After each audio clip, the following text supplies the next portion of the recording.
Welcome to episode 27 of the Chopping Block podcast. This is the audio iteration of the Chopping Block on iStandardProducers.com, which is our track by track review of albums. And I feel like I have a really good idea, and I'm just going to run it by all of y'all together today. Let's do it. And it is also the audio iteration of the credit check, which is the most comprehensive listing of album credits you will find on these here interwebs. Shouts to Sis and his team, Young Darren and Michelangelo. And I am, of course, your friendly neighborhood Haitian. Y'all see it. Hey. Saint Boogie. Don't call me Saint. It's a lot of pressure. Unless you're Bobby Creekwater. Shouts to Creek. I feel bad because Creek called me from a number that I didn't know the other day. He's like the only person that gets away with calling me Saint. But I didn't know the number, and it was early, and I hadn't had coffee yet. And he says, Saint, what up? And I had an attitude. Oh, my bad, Creek. Y'all call her Boogie. Please. It's a lot easier for my life. And yes, that is my trusty co-host and your friendly neighborhood Philadelphian. Your friendly neighborhood young bull. Man, what's going on, y'all? 215 on these Insta webs. Where shall we start this week? Because there's so much. There's never a lack of news these days. Never a lack of shit to talk about. First of all, shouts to Keisha Lance Bottoms. For catching coronavirus? Well, I mean, I don't want to be an asshole and say that might have been karma, but no, I was shouting her out for making Atlanta the third or fourth city to now officially mandate masks.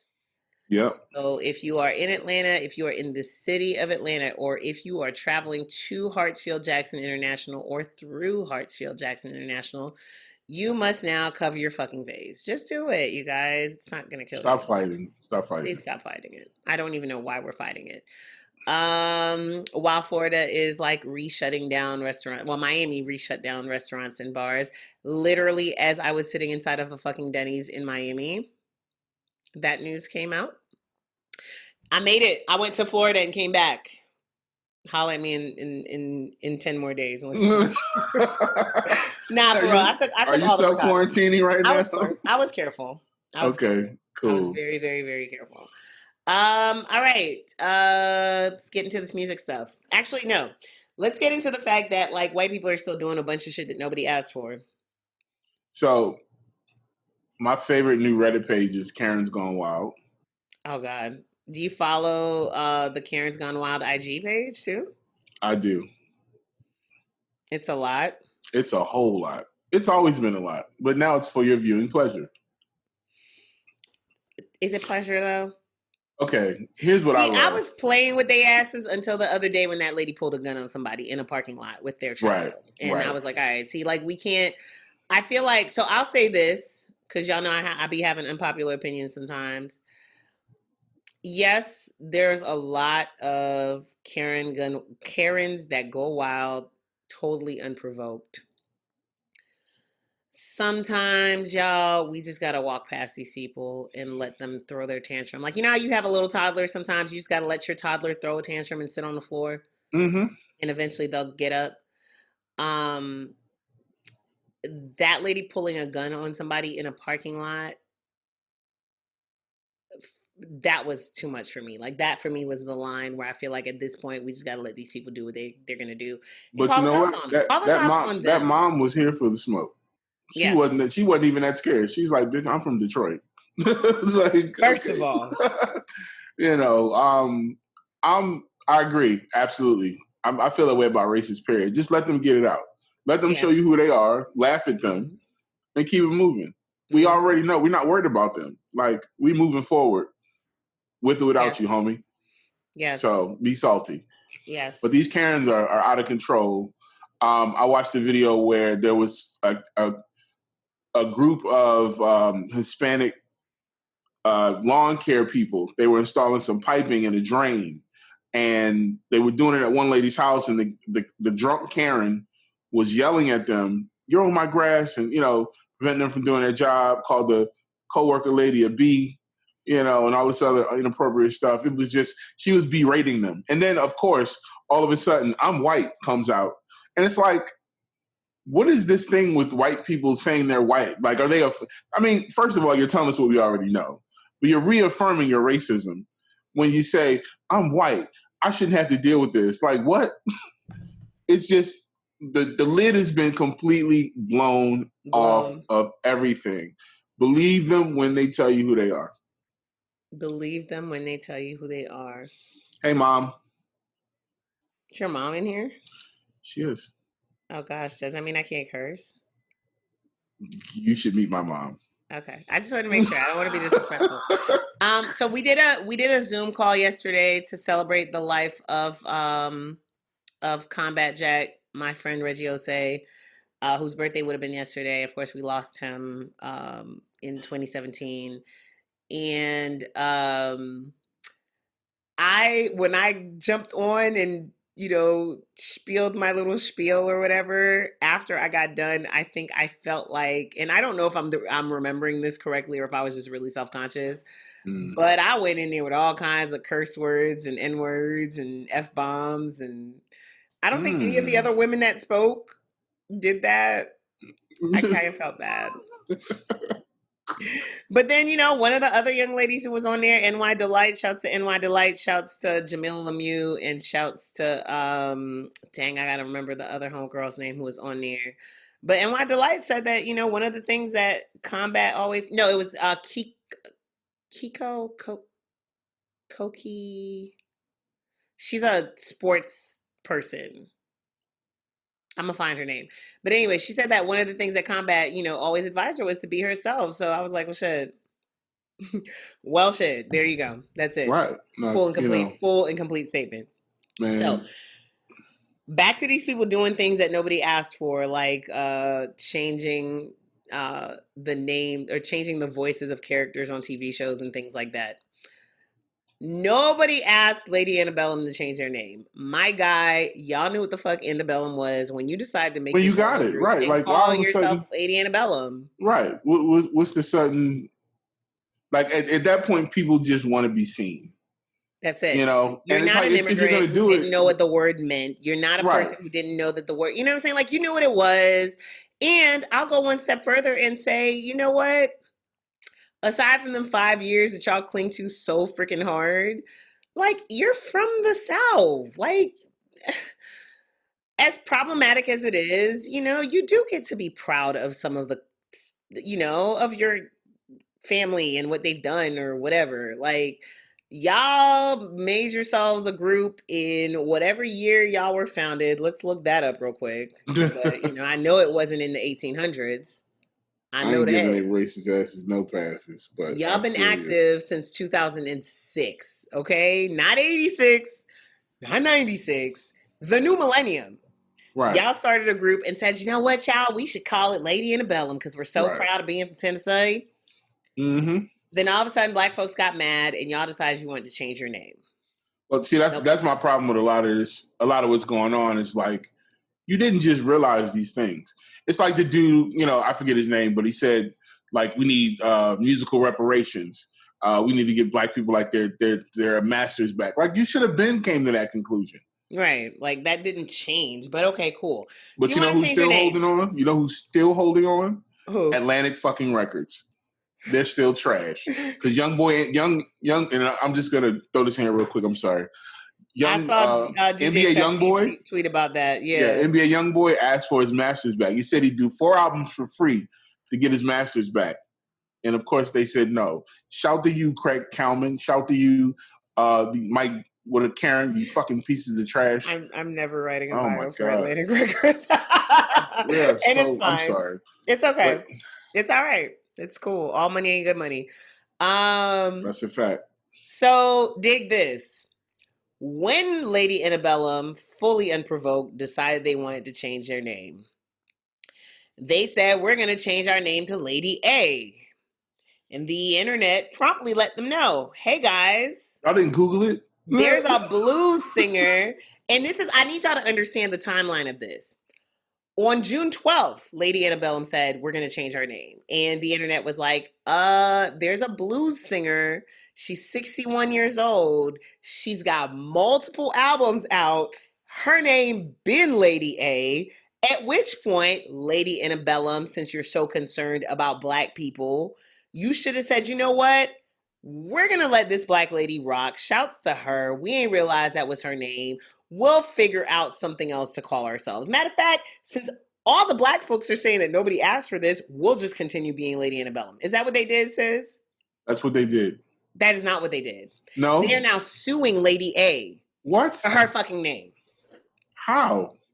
So, wait. So, in an effort to not be racist, you're going to be racist? Because this is where we are. Like, in efforts to not be racist, you're just going to be an asshole. White people instead are of just being being more racist. You're going to be an asshole. They are asking. They're suing for the right to share the name. Suing for the right. Why? On what grounds? Hold on, I'm trying to pull it up. The group says it applied for a trademark on Lady A in 2010 and was granted it in 2011. They say that in the midst of negotiations over sharing the name, they began writing a song with the other Lady A that could have been released as a joint single. And then they said that she got in new counsel that requested an exorbitant amount of money, $10 million. You know what that means when somebody requests $10 million? That means, nah, my nigga, I don't want to share with you because I want to ask you for an amount of money that you're either going to say no to unequivocally, in which I get the chance to keep my name, or you're going to say yes to, in which case, as a 61-year-old blues singer, I could retire. Y'all can have it. Right. It's kind of like, what country is it?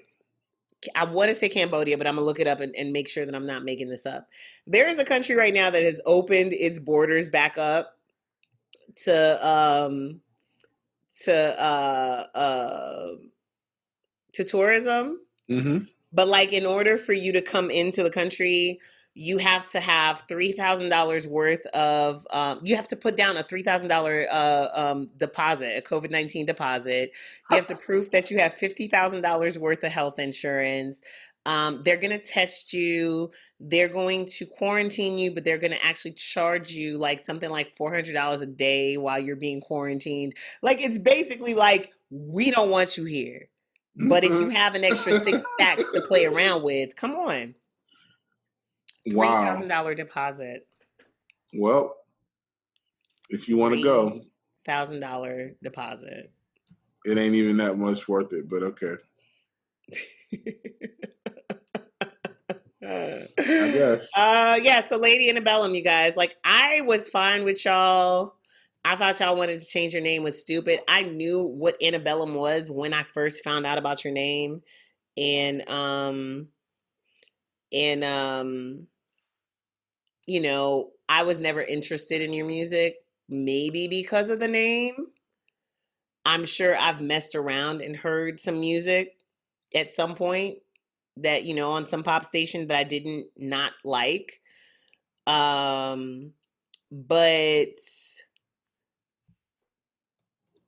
yeah, now I really don't like y'all. Now y'all could just jump off a cliff collectively. Now y'all have to be canceled. They are anybody. Y'all just gotta go now.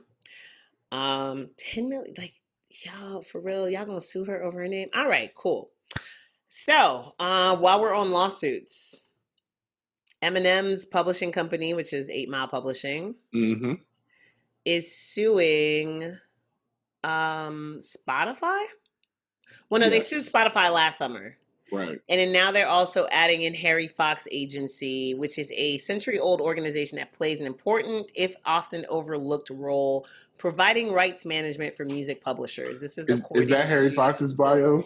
Oh, okay. That's in a Billboard article, which, y'all, like, I'm going to say this. It pains me so much to say this. I have friends who write for Billboard and who have done a lot of really great work at Billboard. You know, and I have a lot of respect for the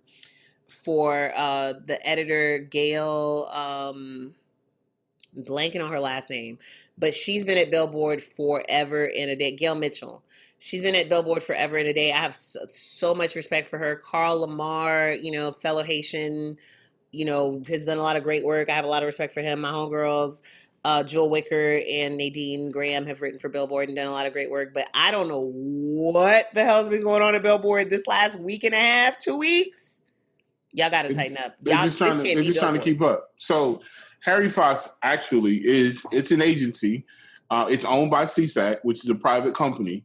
CSAC is one of the PROs, but it's the one that you have to be invited to, which is also owned by a venture capitalist group.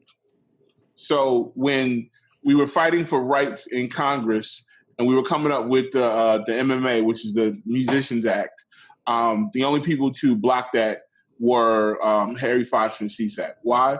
Because CSAC collects all the money. They collect all the mechanical royalties for a large percentage of the music industry. So if you want a mechanical license, you have to sign up for CSAC. It's a monopoly. And they refuse to let the law pass until everybody would agree to continue letting them rape the rest of us.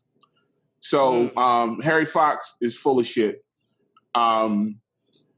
That's a glossy definition of who they are. They're necessary because people don't know how to collect their own money. You know, people can't afford the licenses and the lawyers to get through all the red tape in the music industry. So, you know, it's like Harry Fox is the welfare office. You know, they distribute the checks. You know, you got to go to them for certain things, and it's a mess in music. So, yeah, cool. I'm glad Harry one Fox. of us knew. So M's lawsuit is alleging that basically Spotify has infringed on the copyrights in almost 250 of his songs to the tune of billions in damages, meaning that somehow, you know, 250 songs are streaming without Eminem getting his actual coins. Yeah, I mean, we all believe it because Spotify is a mess. I just really I just need for us to just be really, really clear on how fucked up it is when Eminem has to go after these people for his coins. Marshall Mathers. I hope he gets it, because if they're doing that to Eminem, imagine what they're doing to smaller people. Right.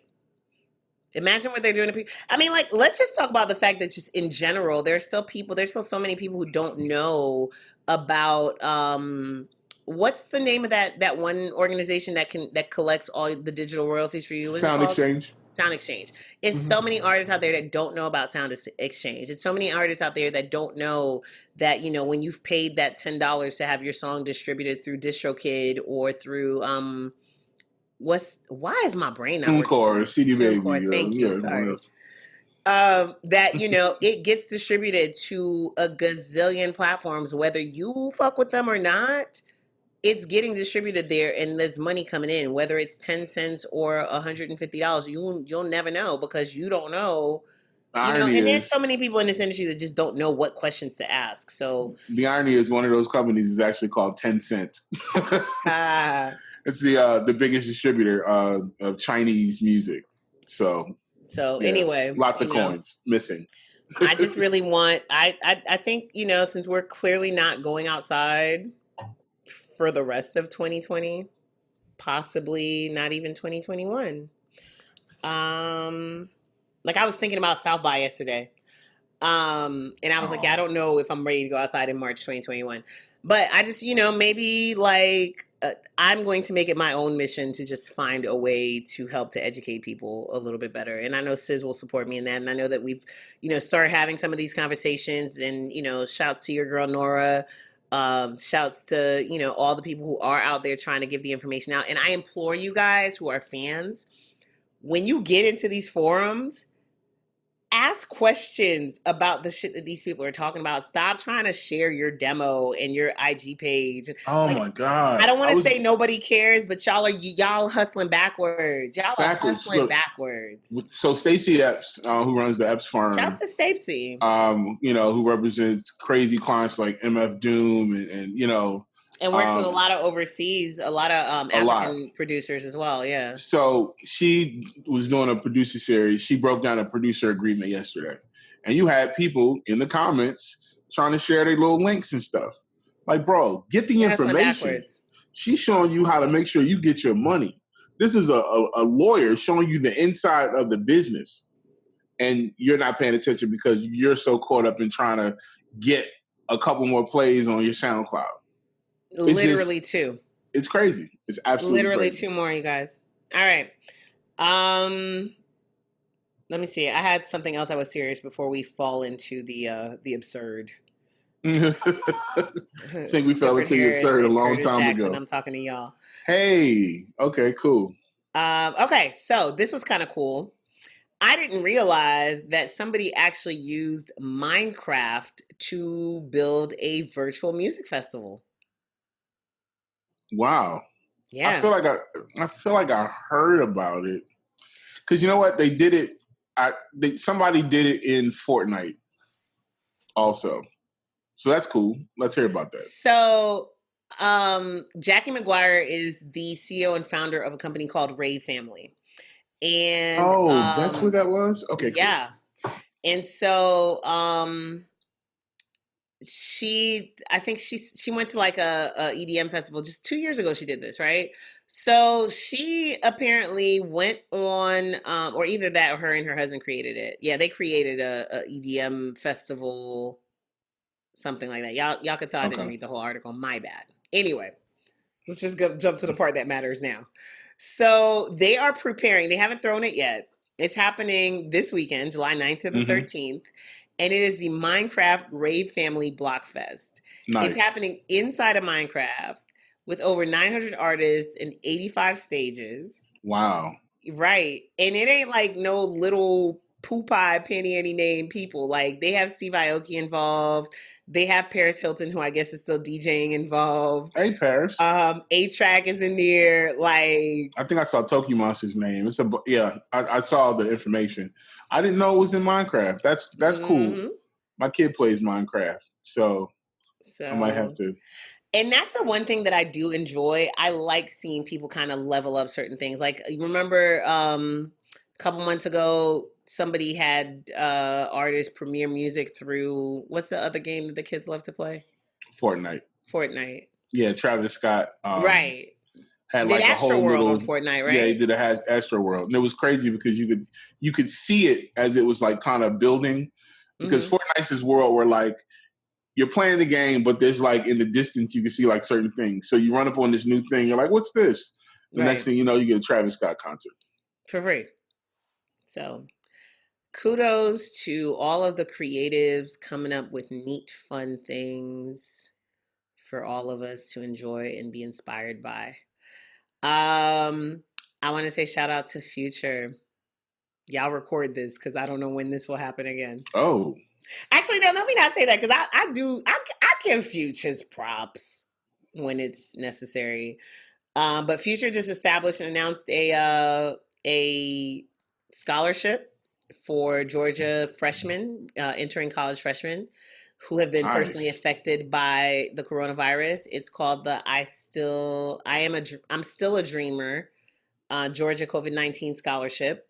I don't see how many they're giving out, but it's basically a maximum of $2,500. You have to be an incoming freshman, you have to have a 3.0 GPA, and you have to already be accepted to an accredited college for enrollment this fall. So y'all could check that out. And that's, on the heels of 21 Savage creating a financial literacy program with Chime. So people are doing things. Out to Chime. I'm glad I bank ethically. And shouts to Converse. I don't know if y'all heard this, but there is a WNBA player. Her name is Natasha Clouds. And last month, she became the first WNBA player to get an endorsement deal with a sneaker brand. Wow. Which was Converse. And then last week when she said that she didn't feel comfortable playing in the WNBA, which y'all have seen like videos and photos coming from these compounds, like people are not rocking. And then the fact that this is all in Florida oh my goodness. Listen, my nephew is at soccer camp in Florida right now. My sister and I will probably not breathe fully until he's back home. But he's a young athlete. He hasn't been able to play since December. We don't know when he's going to be able to play on a team again. He needs the conditioning, right? And it's kind of the same idea with these players. I don't think it's just for our benefit. A lot of the stuff. You just can't. It's for their career. You just can't stop doing these things that's your livelihood, and then think Yeah. that you're just going to pick it back up. Oh, when a year or 2 years, goes by. And no matter how much you have access to, practicing and training at home, obviously, so many of these guys have, courts in their backyards or whatever. Like, it's still not the same as you playing on a team, right? And And I playing against. I think they didn't reckon for Florida to become the next hotspot that fast. I don't even understand it. They're all in Orlando, right? Like, they're all in Orlando, and so Natasha Clouds was like, "Yeah, I'm good. I'm gonna sit out this. I'm gonna sit out the season. Like, y'all, I'm good. Love, enjoy." And then Converse said, "You know what, Natasha? We'll pay your salary for the year. We got you." Ooh, okay. Isn't that love? I'll tell you one better for Converse. Actually, no, it wasn't. No, my bad. So that was Converse. The other one was Vans. So Monday was supposed to have been Tuesday was a financial blackout day, right? A day where we were encouraged to, but of course it got lost in the sauce with all the other blackouts and social media blackout. I bought shout to Trap merch. I supported some Black entrepreneurship that day. So if you went to Vans' website, and again, it might have been Converse. I feel like it was Vans though, and I'm remembering Converse wrong because I saw this other story. But if you went on their website on Monday, it said, "Hey, before you come in here and shop, can we encourage you to go spend your money with some Black businesses? Ooh. Here are a couple of sites, and who are like sneaker makers or whatever.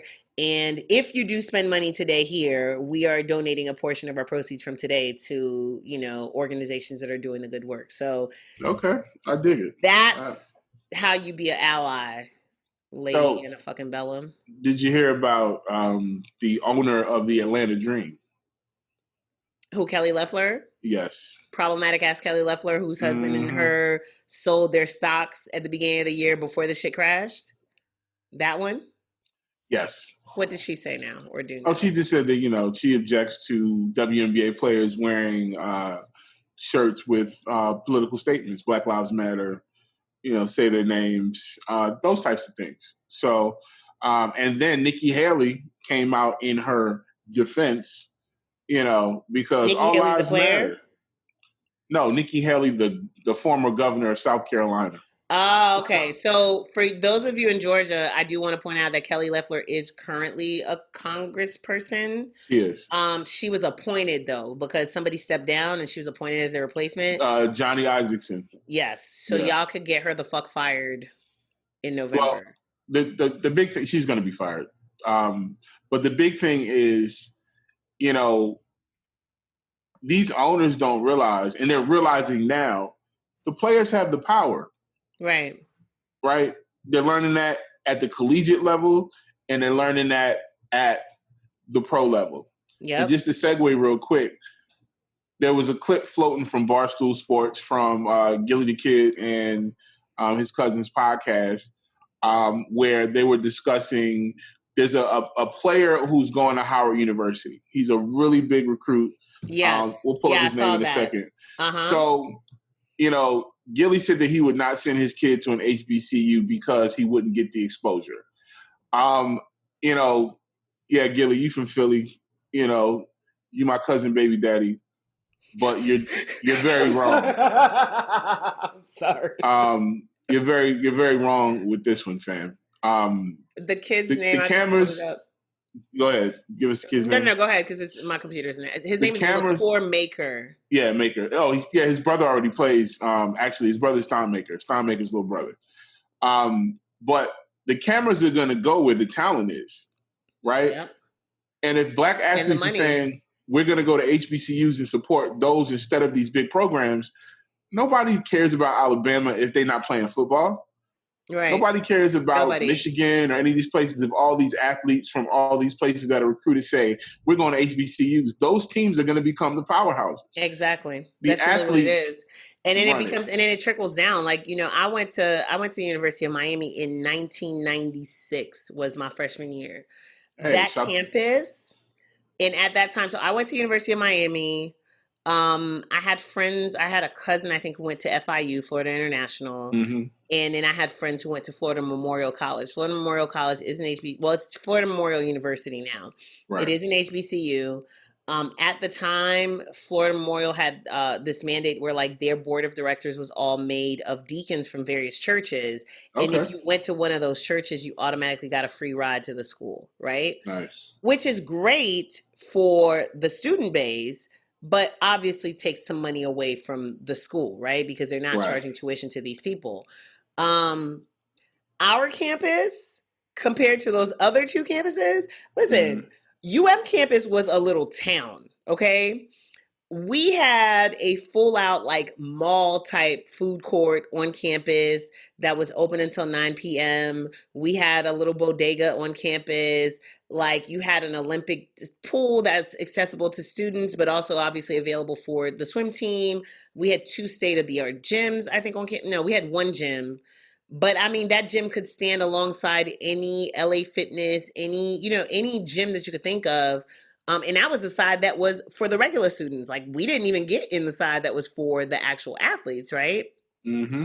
Whenever you're at a school like a or like a, Georgetown, or even if it's a state school with a very, very big athletic program, that money trickles down to other sports and it trickles down to the facilities for all of the students that are there. Absolutely. It's funny. My cousin, I believe, I'm not sure what year he graduated, but my cousin played for Miami basketball, John Salmon. So I know John Salmon. Okay, cool. Yeah. I remember we were there at the same time.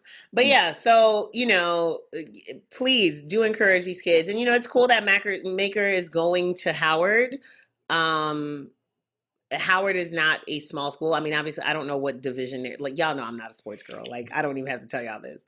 But, that's been the cry of a lot of people saying, like, yo, go to these HBCUs. And then we'll take it one step further. Go to Hampton. Go to Lincoln. Go to While y'all are Southern. donating money, no shade and no disrespect, but Morehouse and Spelman are cool. Right. Circulate Morris the dollar Brown to is some other not. places. Morris Brown is... Morris Brown is not. Burley. Like Morris Brown is that meme as a school. But like I said, Florida Memorial, there's all these A&M and AU, like there's all these other schools that y'all don't even think about. Yeah. Claflin and Cheney and Lincoln, they're all over the place. Yeah, let the dollar circulate.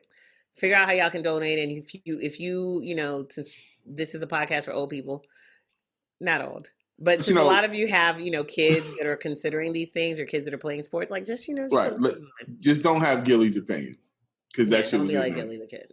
So speaking of Gilly, I just want to just take a moment to just reflect on the cycle of how quickly you can be canceled and then uncanceled and then nope, right back in the trash heap. Yeah, that happens these days. Donda's child because he's clearly going through things. So love to Kanye West. It's a yearly thing. And that's where I'm going to leave it at. Yep. For those of y'all who don't know, we just looked it up, and Donda West's birthday was July 12th. So, as somebody who's lost my mother, I know that sometimes birthdays and anniversaries and Mother's Day and things like that will sneak up on me. Like I'll just be in a horrible mood for like a week and then just happen to look at the calendar and realize it's, Mother's Day is Sunday or my mother's birthday is in 2 days or whatever. Right. So love to Yeezy. All right. For all of our producers who are tuned in, Lil Nas X is looking for beats. Lil Nas X needs beats, y'all. Go get that change. Go get that money. He sent a message to his fans on Twitter asking them to help out for a new project he's working on. It says album almost finished, but working on a mixtape too. All producers send beats to imbabybeats@gmail.com. The letter M, babybeats@gmail.com. Don't say we ain't never did nothing for y'all. I can't believe that name wasn't taken. You ever hear Gmail and be like, man, I can't believe that was available. That nobody tried that. nobody tried that. Or maybe he bought them out. Who knows? Anyway, if y'all get put on by the fact that we shared this opportunity with y'all, my Cash App is Boogie Likes Cash. And mine is Scissor215. And we like the kind that jingles, but we love the kind that folds. Okay. All right. We're almost to the shenanigans. We're almost there. We're almost there. We're almost there. So we found out this week that a lot of music brands, and I don't think it's coincidental that this information has come out right now, but apparently Yeezy, Dreamville, and a few other indie brands, Stone's Throw, are all amongst those people who have received that loans PPP. from the Paycheck Protection Program. And Lil Jon also received $350,000 and $350,000 from the CARES Act. Lil Jon employs a team of 12 employees, and he did that to make sure that they were all paid during that time. Okay. So John, in a quote to Rolling Stone, said, "Touring is a main source of income, and since COVID-19 has become a part of our lives, I've been off the road for months and likely will be for at least the rest of the year. Yep. Like many other artists, I got a team, and these are folks that help support me / my career, so I'm doing what I can to support them during all this." Mm-hmm. Lil Jon Touring had planned 70 gigs in 2020. Okay, so let's break this down for those people who don't really understand how the whole booking thing works. Say Lil Jon gets booked for, I don't know his going rate. Let's just say it's $100,000 for one show. Go. That sounds good. Out of that $100,000, the booking agent who booked it gets 10%, at least 10 to 20%. Manager gets another 10 to 20%. So now we're down to $80,000. John is the DJ, so there's no DJ to pay out, right? Right. But whoever is traveling with him, well, their travel might have been covered because he's Lil Jon. So out of that $100,000 might not include travel. But whoever else that he works with is all getting their money out of that money. So even if he does 70 gigs a year to the tune of $100,000, which is $7 million a year, Jesus Christ, there's still taxes to be paid. There's still people that get their cuts off top from that money. And, are we wrong for thinking that Lil Jon or J. Cole or Kanye West or whomever should not be just as deserving of this Paycheck Protection Program as somebody who, let's say, owns a storefront with 2 employees? So there are levels to it. Kanye West is a billionaire.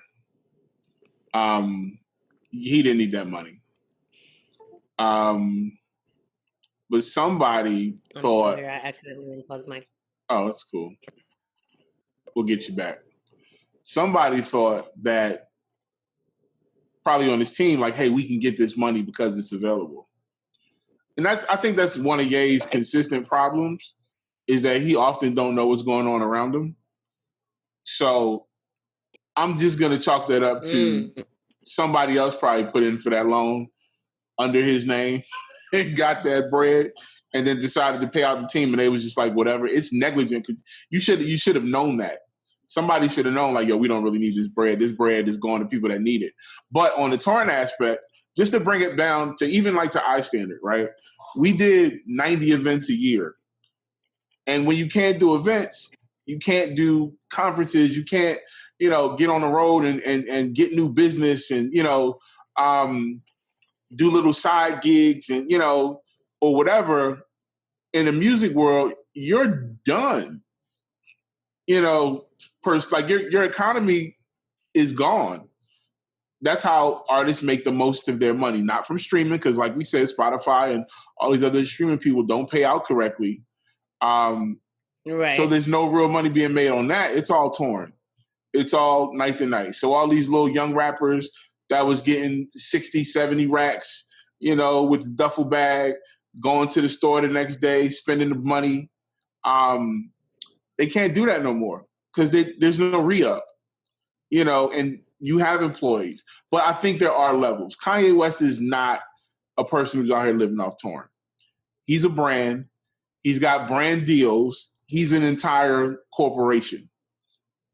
So in that regard, Kanye West is more Walmart asking for a PPP loan than he is a touring DJ. You know, Lil Jon has other things going on, but probably not enough to sustain full salaries of adults. But let me tell you something else. Your income as the business owner should not be the same as the money that funds your business. It's not supposed to be. No, it shouldn't be. But Kanye West, I'm talking about business ventures. In Kanye's case, absolutely, you have the bread to make it happen. Right? Yeah, I don't think Lil Jon shouldn't be going to his personal stash to pay his employees. Right, because you pay out versus like I said, if we go on the road and we do a show, everybody gets paid out that night, or you get paid out per event. So if you go on a tour and you get booked, even if you're like the light person, right, you get paid per event that you work at. And that's where the money comes from. It comes from when the check comes from Live Nation or whoever's paying out. You do the books. That money goes there. It's a business paying out to its employees. It's not personal money. Exactly. And a lot of folks got to understand that because, I've applied for things and received things, because I have a business and also because I can't go nowhere. Right. You know what I'm saying? So, but it's okay that some people are doing this. But there's clearly, and this is why I'm telling everybody, and I've been preaching this since these things came out. Get your money, dog. You have. Get your money because these people are. And now you see clearly they're getting their money. So instead of just complaining about them getting their money, go get yours. Figure out how to get yours and complain about theirs. I don't care.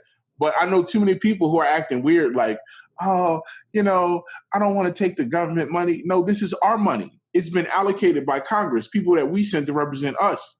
And it's money that comes from the taxes that we pay. Exactly. It's our money. So my Zoom froze because I accidentally knocked my camera out, which is why you guys could see Siz's beautiful, beautiful face because we already said Siz is pretty today and not mine. So we're going to take a little quick break so I can, Siz will still be on live. I'll still be here, guys. I'm just going to cut this and you good. We got you. Back in. All right. We got you. BRB, you guys. So yeah, personal.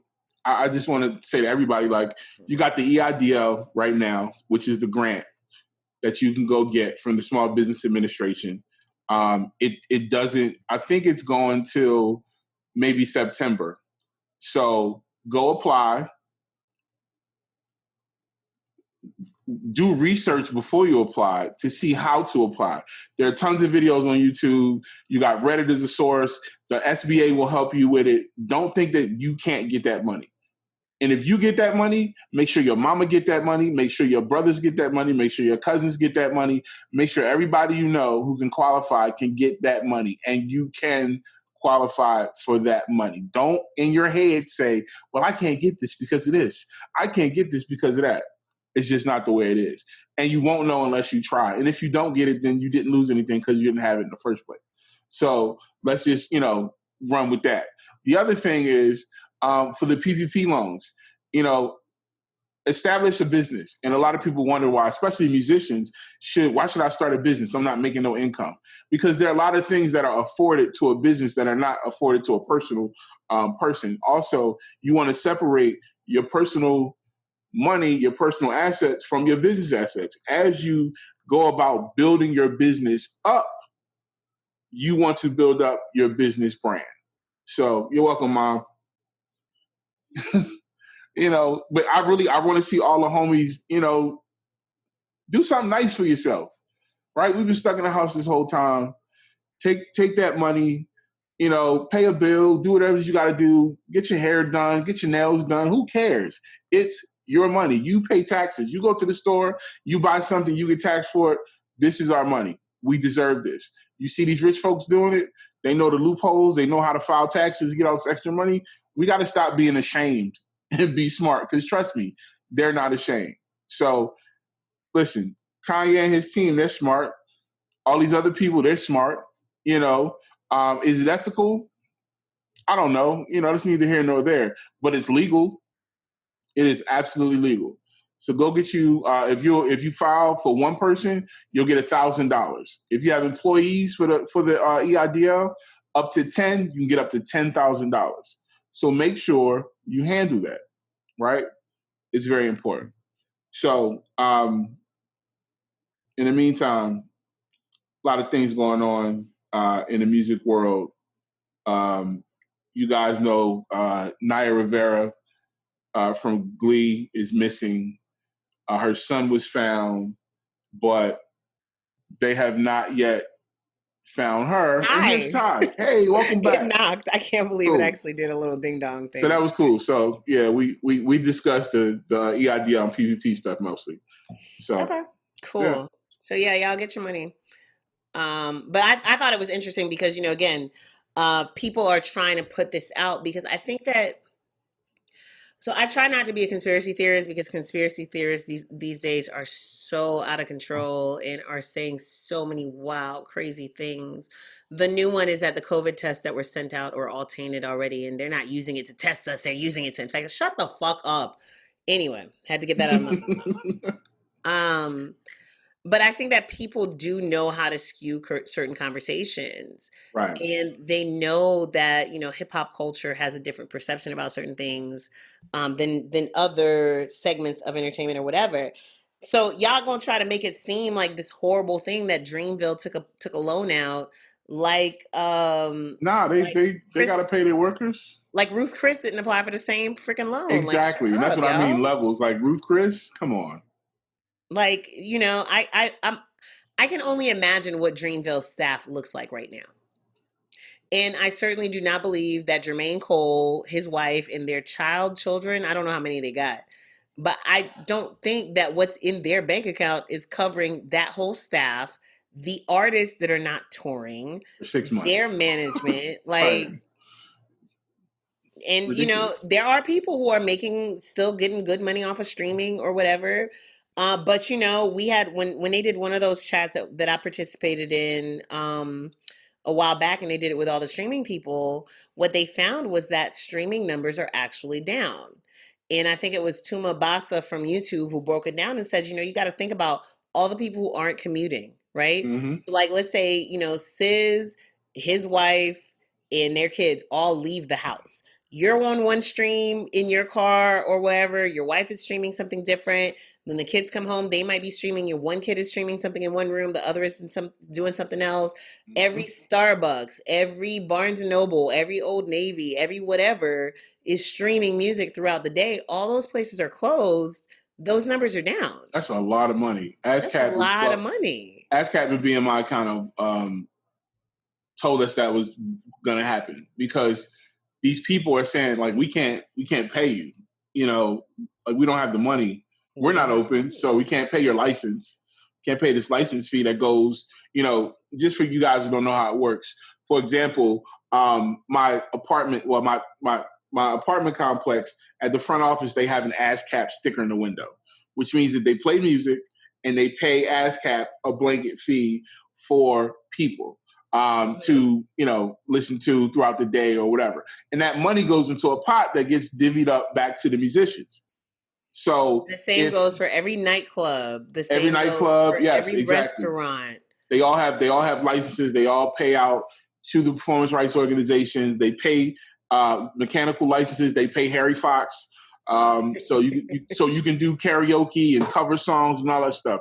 It's all covered and paid for, and it's a system that if people aren't there, that money is not being paid. It's not being allocated back to the creators. So we're not, like, we've seen it in our statements. Like, you know, the last round of BMI statements, people were like, "Holy crap, my numbers went.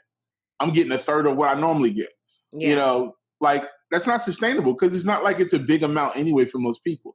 So, you know, I just don't think people understand the economics. They just see fame. They just see, oh, it's J. Cole, he on TV. All that to say this. If you didn't apply for unemployment, do it. Be persistent about it. Get your coins. Even though, you know, they currently have no plans to re-up the federal emergency, like the supplement loan that, you know, a lot of people have been getting.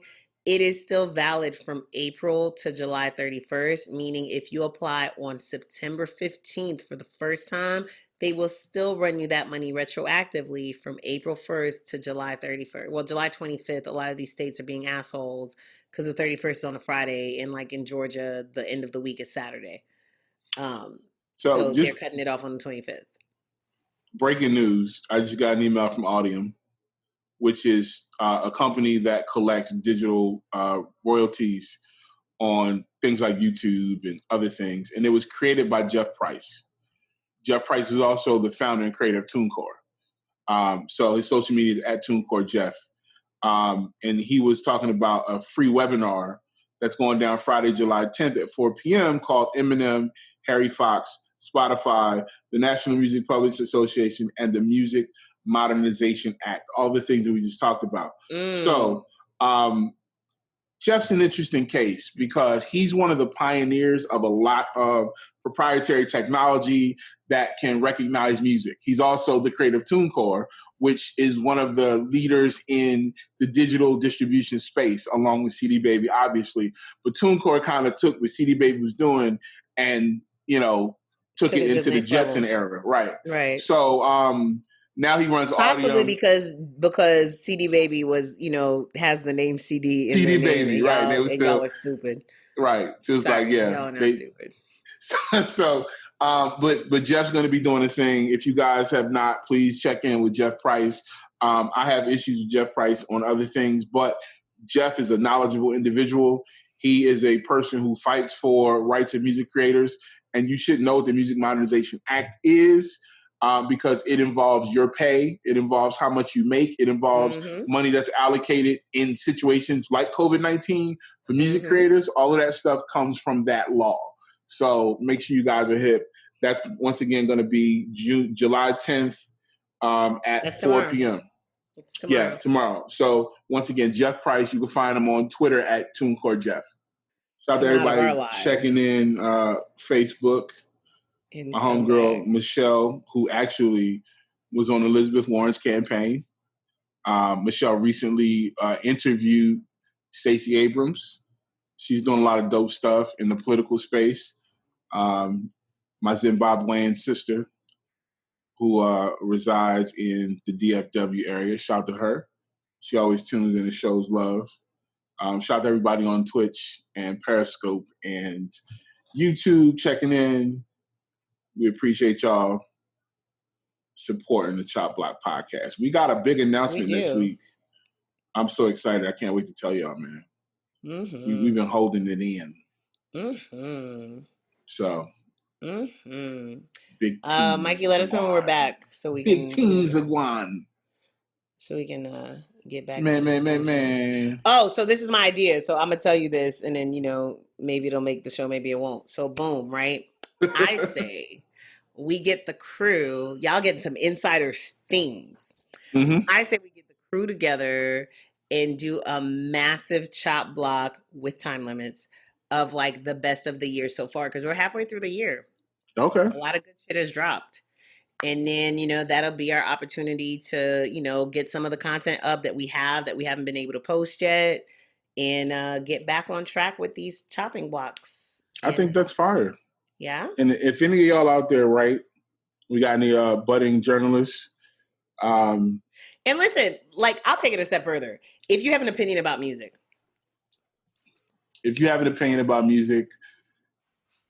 Call me maybe. That was full pop. That was my joint. I like that song very much. All right, we're back in Instagram. Okay, you guys. Again, for those of you who are just tuning in, logging in, joining us, this is the Chopping Block podcast. I am your friendly neighborhood Haitian, Ty St. Boogie. That is clearly not the name that my parents gave me. Look, you guys, I just want to tell you real quick, I'm not a Zoe.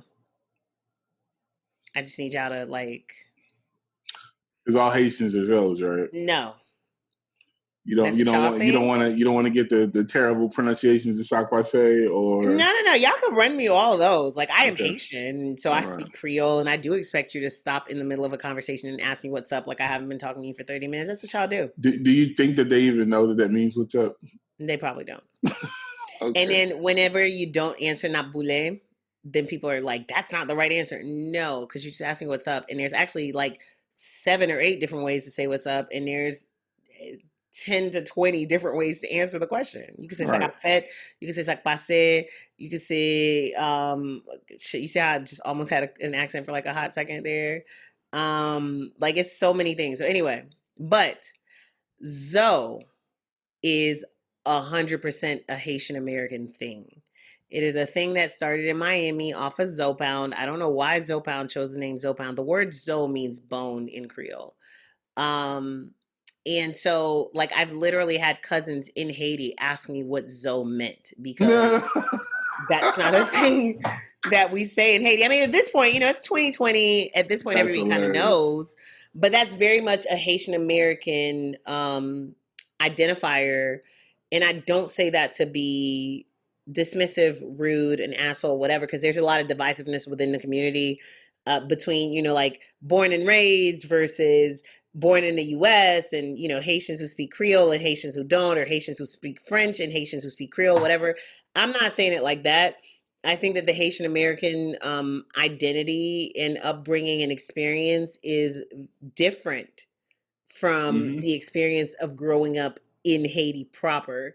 Right. And the experience of being a first generation immigrant. Like I moved here and, my kids will be the first from my sister's kids are the first from our family who were born. Well, no, because she was born here, but you know what I mean. Born and raised in the States. It's different than when your grandparents moved here and now you're the second generation. You know what I mean? So in any case, little Haitian culture background for you. I just read some really stupid news. The NFL just said they're going to ban post-game interactions within 6 feet of each other and jersey exchanges.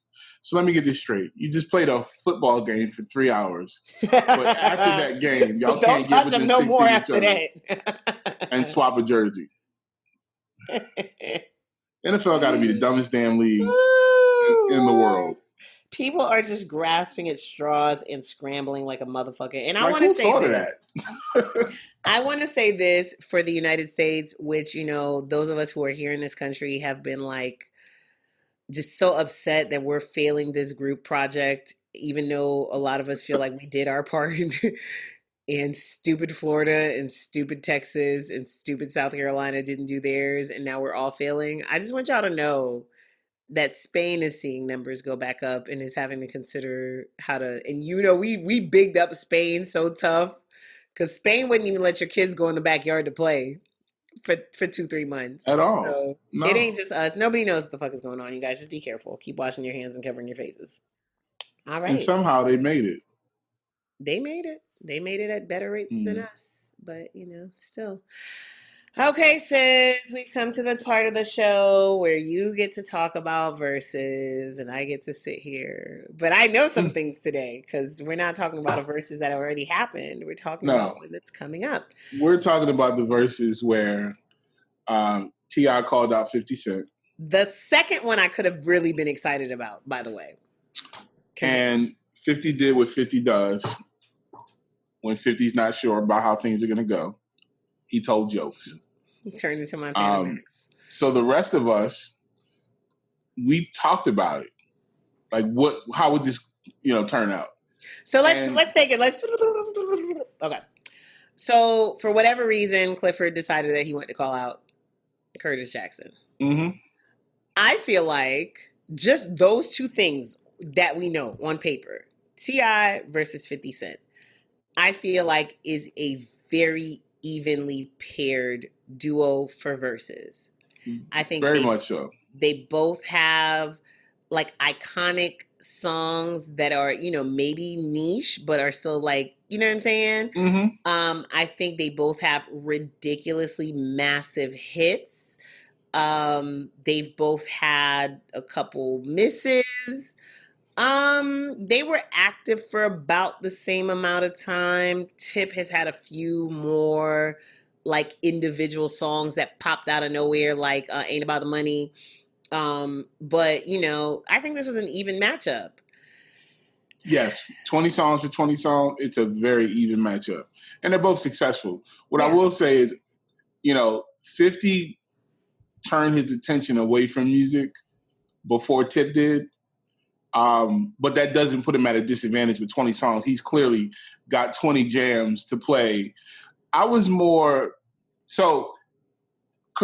Tip put out a video, and in the video he's on the phone, and he's talking about the perception of Southern artists and Atlanta rappers versus New York still. And he should be, because it's still very valid, because every time anything happens in a versus or in Black culture, it's always the North versus the South. It's always New York versus Atlanta. It's always music was better when New York had it, and or that's that old New York stuff. Or it becomes this silly battle. But there was some validity in what Tip was saying. People do come down to Atlanta on the weekends to come to the mall and show their little photos and, hey, I'm in the A, I'm chilling, this, that, and the third, and what's up, y'all? And then they leave and then they leave and go back and they slow and this, that, and the third, and Tip feels away, and he wants to defend the honor of the Southern Atlanta rapper legacy, and I'm here for it, because both are rich cultural people. Curtis is one of the biggest artists in New York history. Tip is one of the biggest artists in ATL history. They both changed the game. Tip, exactly. 50 changed the mixtape game 100% in Completely. New York. Tip, changed the perception of Southern artists. Right. And that's why he gets to have a trap music museum, and that's why he gets to teach a class about trap music. Is he the first artist to make trap music by what we come to define it? No, but he was the first one to call it that. And so, kudos to you. Right. Here's where I leave y'all.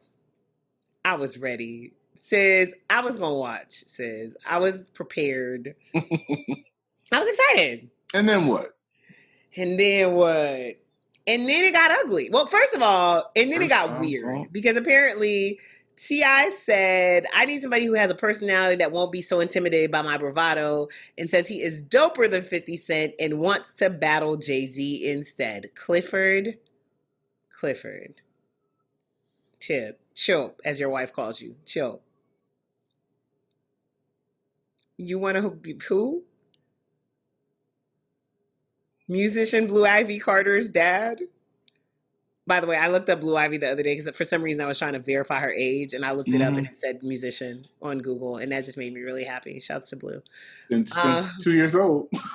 Right. No, since she was 2 minutes old. Oh, well, yeah. Her first song credit was in the delivery room. Nice. So yeah, Tip says he wants to battle Jay-Z.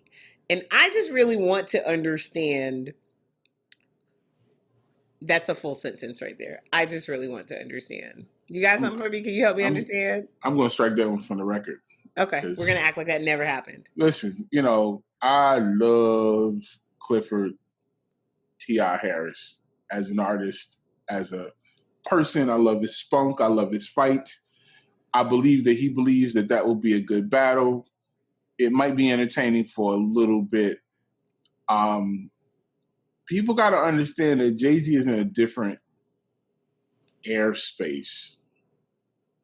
I was thinking about this today because my homie sent me a video of a bass guitarist absolutely slaughtering Jay-Z's catalog with just the bass. Nice. And that's actually his name. His name is Just the Bass? No. It's escaped me because I really know who he is. He also works with DJ Premier. Okay. But I believe his handle is Nice on the Bass. Okay. NYCE. But Jay-Z's catalog, his aura, just everything about him, it's in a different airspace than, and Tip is very accomplished. And let me say this. Whether Jay-Z is the best rapper alive, I will even say that that's debatable. That's my favorite rapper. But I will say it's debatable because, there's so many evolutions of rap. We all look for different things. This is still the man who said he's the one like 5 divided by 4. Blueprint has there's a lot of misogyny in his catalog or whatever. So I'm not going to argue with you about who is a better rapper than Jay-Z. I'm not doing it with y'all. Because it depends on what you're looking for as a rapper. But you're not going to argue. But what we're not going to argue is hits. Right. So, yeah. We're not going to argue the fact when I thought about it, because so my nephew and I took a road trip and I was playing him music and I played him Reasonable Doubt and I was going to play him 444, but I was like, no, because Jay said he was retiring with the Black Album. So we're going to listen to his very first album and what was supposed to be his last album. And then there's a line on Black Album where he says something like 8 albums. I done told y'all 8, 9 albums. Stop fucking with me on Thread. Mm-hmm. 8, 9 albums when Black Album came out in 2003. Crazy thing was he tried to retire after Volume 3. Like, so we're not doing this. Okay? Like, no. There is not a single person in hip hop as a solo artist that you can put up against Jay-Z's catalog in verses. Period. Point blank. Even with 20 songs. His songs are too massive. I'm sorry. Like, you just can't. You can do a fireside chat and let Jay tell us about the songs. You can let Jay make us a playlist of his favorite records, his favorite features even. But we're not doing this, okay? That's just not what we're going to do. Then here's the other part where I was like, all right, I don't even want this anymore. So like Sis said, 50 did what 50 does best and turned it into... jokes and jokes. Spaghetti. Okay, sorry. 8 Mile. And so he went and dug up this video that T.I. did, probably as part of his sentence for, Crime Stoppers or whatever. And is like, oh, he's a snitch, blah, blah, blah, blah, blah. So now the energy is different. And this is not and I don't want that, I want beef energy in this for real. And these are two guys who really just, I think, take things too far. I mean, like, am I overreading that this is beef energy? Is this just like a friendly rivalry? No, it's just personalities. It's just two big egos talking smack. So and that's why I think it would be fun. Because it seems to me like one of those things where, like, did I ever tell you about the only fight that I've ever actually been in? No. I believe you had. Okay. It was with a guy. So basically, since I haven't told you guys, I went with one, like I had a homeboy who I used to hang out with, me and him, and like, we would go and, smoke or whatever with his friends. Like I was usually the only girl around or whatever, but I was one of the guys, whatever. So one day we get to his friend's house and his friend had a brother who was in from out of town or whatever, who decided that he liked me. So he says something, attempts to flirt. I curve him nicely. Mm-hmm. He attempts to flirt again. I curve him a little less nicely, but still, I'm not like I'm not being mean or rude. So then he decides that he wants to start playing the dozens and cracking jokes. And he's just got jokes on jokes on jokes on jokes. I'm in an uncomfortable situation. Y'all may not ever believe this, but I'm a very shy person if I'm not in my element. So he's kind of getting his jokes off and I'm letting it happen. And then, my brother, my friend who I was with, takes me, like, we made a store run. And while we're in the car, he's like, yo, you're the smartest person over there. If you don't get in this nigga's ass and stop him telling these jokes, like, I don't even know why you're letting this happen, right? So we go back. So now, he's got one, I've got one. He's got one, I've got one. So now I'm getting at him and he's getting embarrassed. And so when he decides he's getting ready to leave, he says some really rude, disrespectful shit. And I'm like, yeah, hey, no hard feelings, no harms, no fouls. It's all jokes, right? I go to shake his hand and this man goes to burn my face with a cigarette. What? Yes. Oh, yeah. That went too far. This is what I'm afraid of here. Like, it's all fun and games till somebody's feelings get hurt. It's all fun and games until 50 realizes that he's actually losing this battle. like, I just don't want that energy. I don't want it to be beef energy. I want it to be good, friendly rivalry energy. I want the original energy that Swiss and Timbaland had, or the energy that Primo and RZA had. Like, I want fun. Beanie Man, the energy that Beanie Man and Bounty Killer had. I want fun. And these guys had diss records towards each other back in the day. Like, so I don't know, y'all. I don't know if I'm gonna be watching this one either. They So almost had me. I think it's going to be funny because I would love to see these two go at it on that level. Because they're just two funny, ignorant dudes. These are two dudes who have who have literally made artists' careers disappear. Yes. So I would love to see. Shouts to Alpha Mega. I would love to see. I would love to see it. My big thing is always the fans. It's always the terrible music opinions. And I saw, I believe David Dennis said that every time one of these conversations come up, we get to see the worst musical opinions possible. And I agree completely because people must have forgot who T.I. is. I had a guy come, we did a little poll on Facebook, had a guy come on my page, tell me that T.I. doesn't have enough to stay up with him. And I said, you don't really believe that. T.I. has 5 albums that are platinum or better. 50 has 3. And the third one was a struggle. 50 fell off way faster. And I don't want, fell off is not the right word. 50's wide appeal was way more limited than Tip's wide appeal. Yes. And here's the other thing. And 50's range was more limited than Tip's range. It was. I want to tell y'all that when I listened, the very first time I listened to Get Rich or Die Trying, which is still one of my favorite albums to this day, which is still an album that I will listen to from beginning to end, skipping maybe 3 songs to this day, I knew that 50 didn't have anything else to offer me. I knew that it was going to be more of this forever.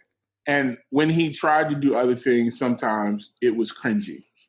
AO Technology. I already knew what song you were talking about. Now, don't get me wrong. That doesn't mean that, things like Window Shopper work, Have a Baby by Me, those things work because they were ignorant, singy hood songs. But when he tried to go outside of that, nah. Nah, it didn't work out as well. Tip's got Blurred Lines and, all kind of other joints. But and Tip has a couple that, didn't hit either. But yeah, of course. So I don't know. I might watch it. Maybe. I don't know. Somebody. The other thing is, Tip. When is this happening? By the way, sorry. I don't know if it's happening. Oh, this isn't even confirmed yet. I didn't see it. And we done brought out McGriff's name, and oh man. But Tip created successful artists. Yes. Ooh, damn. Travis Scott. Oh, Iggy Azalea. Why you do that? Now, why you gotta don't do that, love? I'm just saying. He's got. Oh man. Curtis comes from a tree. A lot of his big records he had to play would be Hate It or Love It.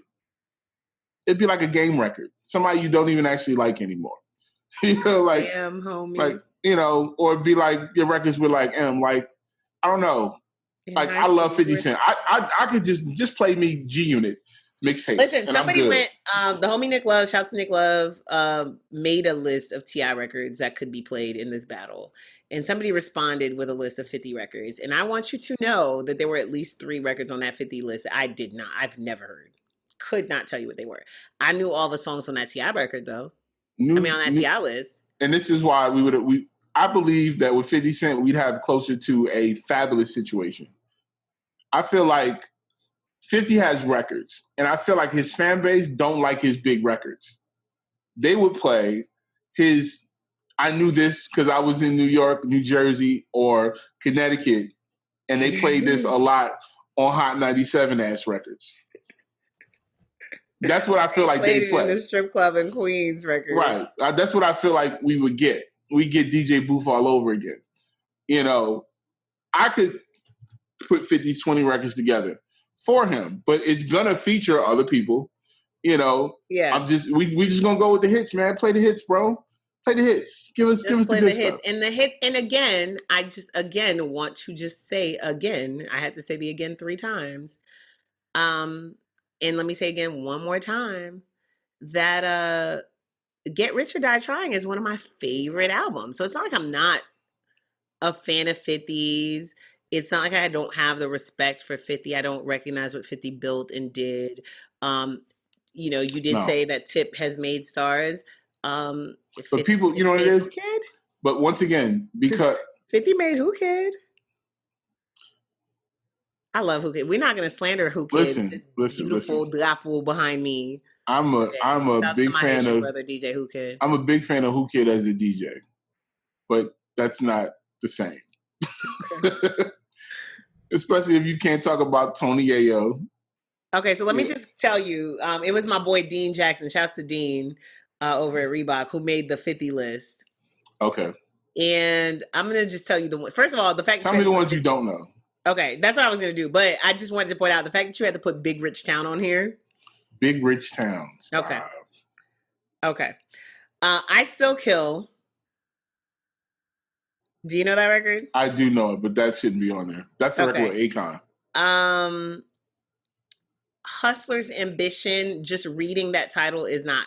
That's him. I believe that's him rapping over. I want to say it's like a sample of Tupac. Is that what it is? I'm pretty certain that's that record. And God Gave Me Style. Again, maybe that's something that I would know if I heard it. Come on, dog. What? I mean, the rest of the list, the rest of the list was solid to me. Yeah, but those are What Up Gangsta's on there, obviously. Actually, he didn't put Wanksta's on here, obviously, and the club's on here, obviously. PIMP 21 Questions. Like 50 got hits. But here's the thing, right? A lot of those records didn't age well. Also.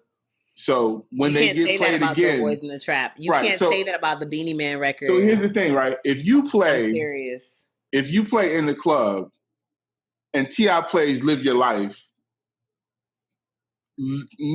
people not from New York are going to be mad. Because I'm rolling with Tip and Rihanna. Wait, which 50 record did you say? In the club. Well, you wouldn't put In the Club versus Live Your Life. I mean, it depends on who goes first. Okay. Because I don't think... So, yeah, I don't even know if 50 has those types of records. It's funny because a lot of... If you look at 50's chart history, Get Rich or Die Trying, the whole thing charted. But after that, it's just like, he's got a record with Eminem and Adam Levine that S1 producer, I guarantee you don't know. No, that does not sound familiar at all. Right. Remotely. But it charted, I think like 27 or something. Well, I mean, Adam Levine is a cheat code. I had a podcast episode that charted off of Adam Levine. There you go. But if you play that in the verses, and it's one of his quote unquote hit songs. It's called My Life. And if you played that in a battle, and then Tip plays a Tip and All Right. Swagger okay. Like Us is his song. Anything. Like, you can any one of them joints. The Gucci Rags, that's his song. And it's not a great song, but it's still, and T.I. is one of those artists who has a couple records that I think are very much Atlanta. Like Dope Boys in the Trap is an Atlanta record. But people know that record outside. But I wouldn't put that on the list because I don't think you have to. You know what I'm saying? Like people are like, yo, that deep is what you're saying? You could just play the whole Get Rich or Die Trying. Well, I count it. Play the whole King album. Play the whole King album. Because you got why you want to go and do that. You got the list life. that Nick made. Nick put Dope Boys on there, but Nick's gonna put Dope Boys on there because Nick is an Atlanta. Because he's from Atlanta, right? He's an Atlanta dude. He put Swagger Like Us on there. He put but he did put About the Money on there. Like, yeah, I wouldn't put that on there.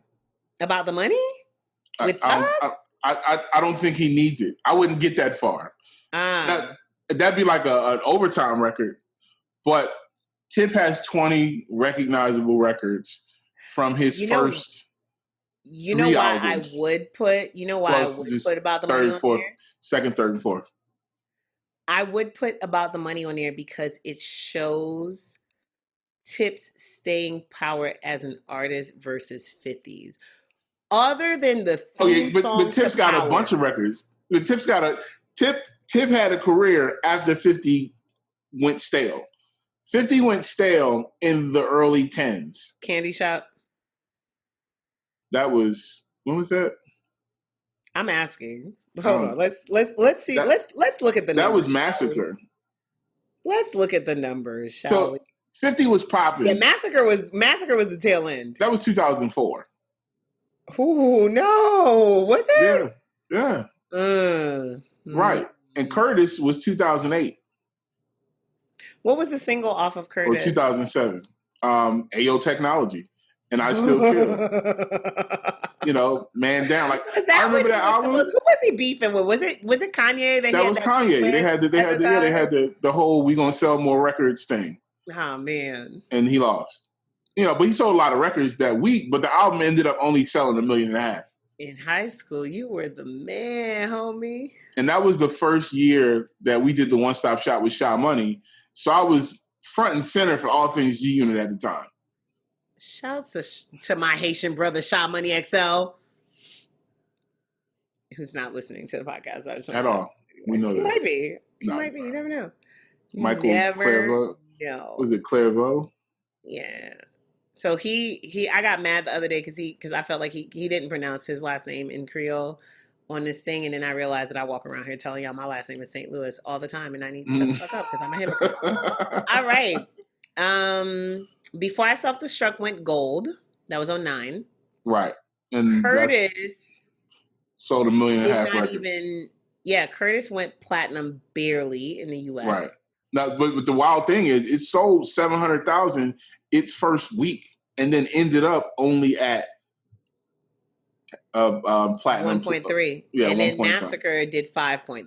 Right. So his Massacre and Get Rich or Die Trying went crazy, and then that was pretty much it. It's a DMX.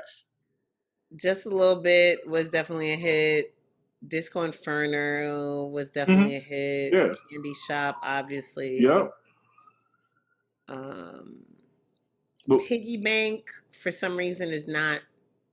So that's the record that took Needles 4 years to get paid. That's the Clickety Clank. That's where he was dissing. Clickety Clank, that one? Yeah. Okay. The money goes into my piggy bank. Yeah. All right. Okay, I'll watch it. I need us to live stream. Can we live tweet together? Yeah. Like, I just need to make it, because 9 times out of 10 when I don't watch these things, it don't. Come hang out with the gang. It's 70% because I don't give a fuck, but it really is. It's 60% because I don't care, and it's 40% because I forgot, or maybe reverse. It's 40% because I don't. Come hang out with the gang. We'll be live tweeting all the verses from here on out. Okay, cool. So we'll do that. All right, you guys. Let's get into some music. New songs came out this week that we checked out. Beanie Man brought back Zunga Zunga Zunga Zang, because I can't just say the name of that song without actually the Yellow Man like that. Yes, the old school Yellow Man track. The beat. So the original Yellow Man version of that song has a rhythm that sounds like a dub plate, so it has like a lot of echoes and things like that. And obviously, it was produced like in the early '80s. This sounds like a cleaned up version of that same thing. But let me tell you something. Buju dropped a project. Yes, he did. And we forget, because this is the man that gave us Walk Like a Champion. We forget that Buju Banton started his first album, Till Shiloh, with the Lord's Prayer. And so Buju's always been halfway a gospel artist anyway. This Zunga Zang energy is what I wanted from Buju's album that I did not get. So I'm glad that Beanie Man came to capitalize off of his verses. I think BMI did I believe it was a concert with Wayne Wonder. I'm here for all that. Wow. I'm here for like the good old school reggae energy all the time. I have like one of those playlists that I listen to on Saturday mornings, and then I feel like my auntie because I'm listening to like old reggae and Haitian records and Spanish records. And in that same reggae vibe, last week we had who was it? Who did that Ego Death record? So that was Ty Dolla $ign. Was it? Okay. So Ty Dolla $ign, I think Ty Dolla $ign might be gearing up to do something because I just saw another new interview with him about some, like just some random interview about him being inspired by Nipsey and somebody else. But anyway, so last week I told you that I felt like that record gave me a lot of like Afrobeat vibes. Yeah, and it kind of gave me a lot of house vibes. So her came through this week with a record called Do To Me, excuse me. I've been in for a long time. And that gave me reggae vibes too. I enjoyed it. Absolutely. I enjoyed it. And I will tell y'all that I'm, despite this wonderful curl pattern in the front and the abundance of Shea Moisture products inside of my bathroom, I'm not a person that seeks out her music like that. I don't not recognize her talent. I think I was introduced to her the wrong way. Were you introduced before you knew who she was, or? No. One, y'all know my inner hot girl is very strong. So all this like Saturday afternoon burning incense music, sometimes it'd just be a bit much for me. My full introduction to her beyond that Daniel Caesar song that she was on, and then she has a single that I really liked, was her performing at One Music Fest in like a 4 p.m. time slot. That really made me want to be like, all right, after this, I'm going home to sleep. And there were a lot of couples, booed up on their blankets and shit. Oh. And I was just killing time until Nas went on stage. So, yeah.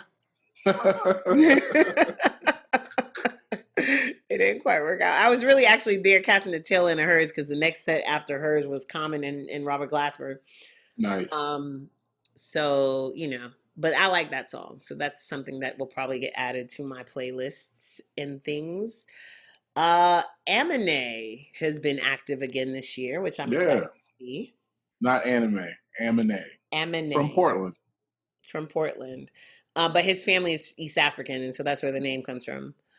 So he tapped Young Thug, who has grown on me so much. Y'all, I wish that I could share with y'all early episodes of my old podcast, the download, so that y'all could understand how much I despised Thugger at one point.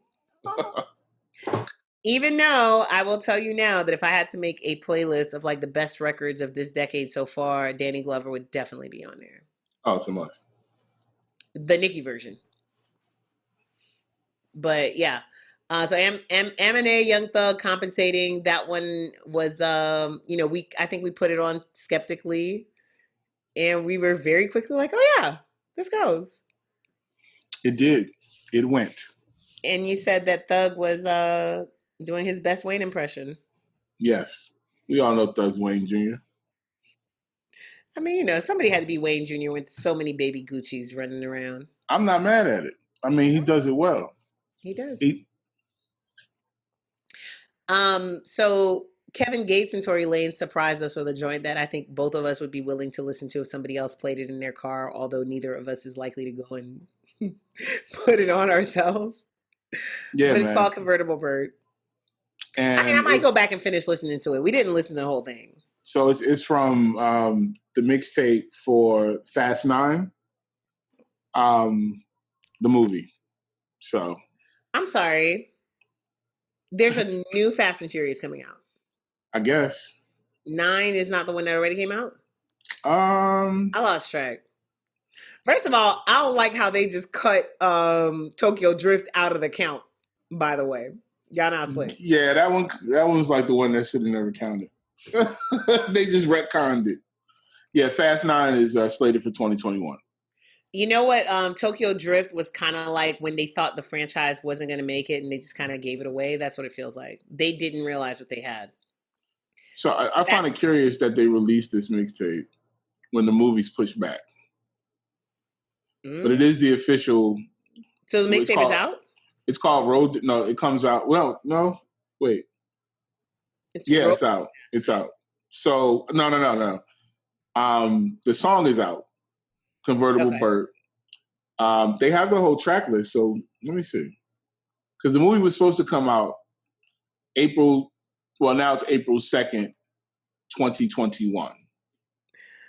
Yo, So I guess they were like, y'all gonna get this mixtape.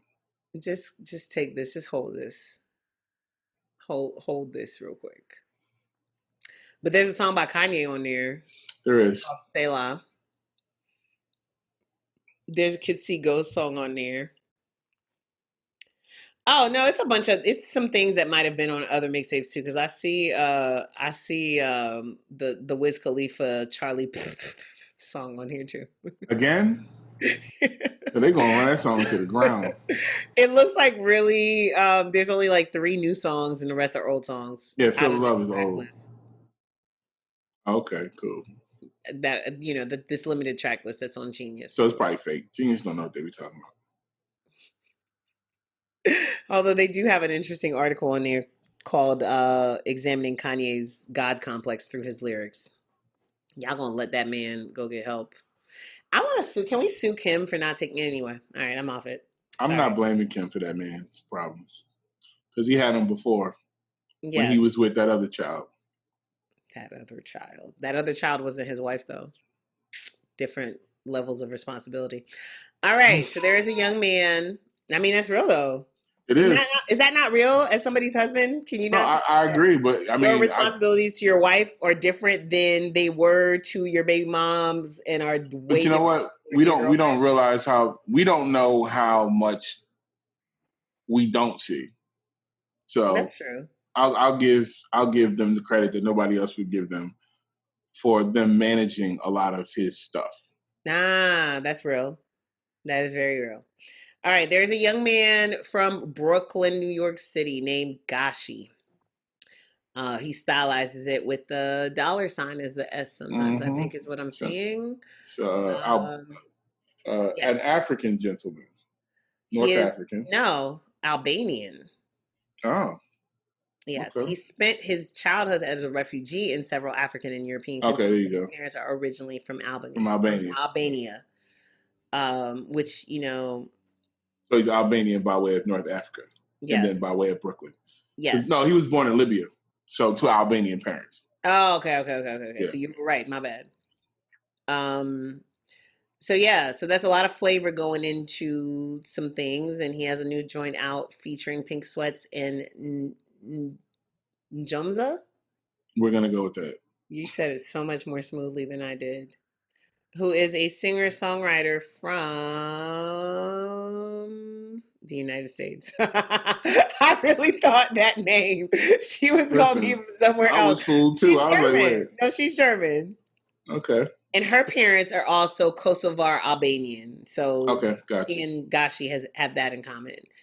Her parents left Kosovo 2 years before she was born, and she grew up in Chicago. Anyway, the joint is called Upset.